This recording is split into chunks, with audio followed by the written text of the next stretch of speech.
Thank you, Mr. Chairman, and thank you, General Holder, for coming, and I trust that you will be able to provide us with candid responses to our questions.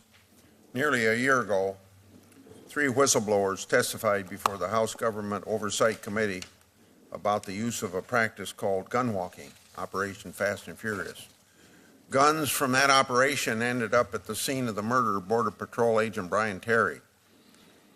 Here we are, 1 year later, and the Terry family still is waiting for answers. They're still waiting for justice. The FBI doesn't have the shooter in custody.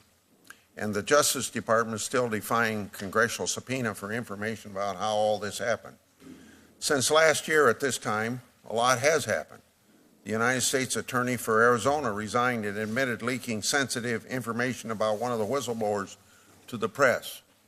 The chief of the criminal division of the Arizona U.S. Attorney's Office in Arizona refused to testify, citing Fifth Amendment right not to self-incriminate.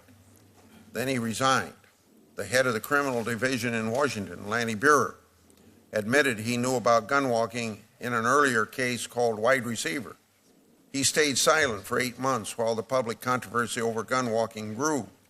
Even more evidence arose recently that senior people in justice were familiar with the details of the case.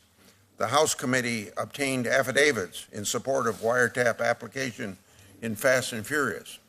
We cannot discuss them in open session because the Justice Department has indicated that they're under court seal. But there's now a public dispute as to what the contents of the application show that senior DOJ officials knew or did not know. One side says the applications show immense detail.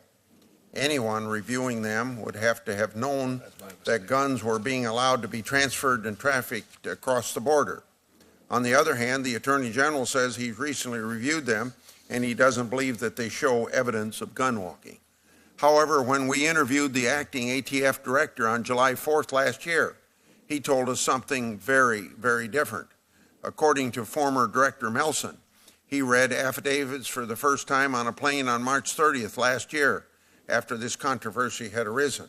Director Melson said that when he read the affidavits, he was alarmed. He said, quote, "I was surprised at the number of guns being purchased without our knowledge and not being interdicted, primarily because of the number of guns that could, as a result, land in Mexico," end of quote. He said he immediately drafted an email warning, quote, "You better back off the statement in this February 4th letter to Senator Grassley, because I don't believe that we can say that in light of the information that our agents was swearing to before a federal district court judge to get a wiretap," end of quote. We've been seeking that email since last summer to corroborate Director Melson's testimony, but the Justice Department has not produced that email. That email should have led the Justice Department to withdraw its initial letter to me April 2011 instead of December 2011. We still don't have a decent explanation of why it took so long to acknowledge the truth. I also wrote to the Attorney General 4 months ago asking him to seek the court's permission to share the affidavits with Congress. I received no substantive reply to my request.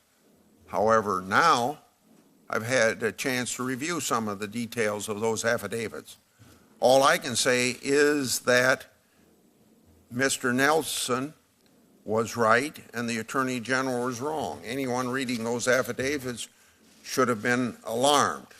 We learned just last Thursday from the Attorney General's testimony in the House that the Department has gathered 140,000 pages of documents for its own internal review.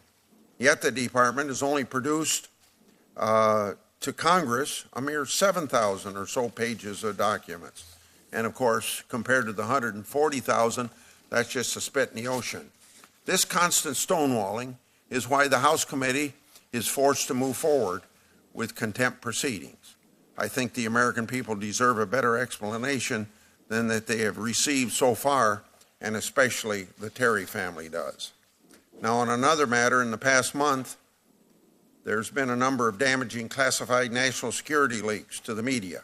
Every leak is damaging national security, but the most dangerous ones threaten ongoing operation and risk the lives of men and women who are working abroad. Unfortunately, as I pointed out in May of last year, the Attorney General Holder's statements say one thing and the department's actions in prosecuting those who leak classified information say another. Example, it was reported in the press last year that the department had dropped the prosecution of a former Department of Justice Attorney Thomas Tam, who admitted that he leaked classified national security information to the New York Times. Another example, DOJ's failure to prosecute their own is related to the anthrax attacks. As part of that investigation, leaks were made to the press regarding the involvement of Dr. Stephen Hatfield. Those leaks ultimately led to taxpayers funding a settlement of near $6 million. Based upon conflicts between the Attorney General's past statements and actual department practice, I'm concerned about the decision to appoint 2 political appointees to investigate the recent matter. Further, despite attempts to package this as a special prosecutor, the Attorney General's decision treats the grave national security matter like a regular criminal investigation. It's also been reported that the National Security Division at the department has been recused from involvement in leak investigations, a signal they could possibly be involved as a source of the leak.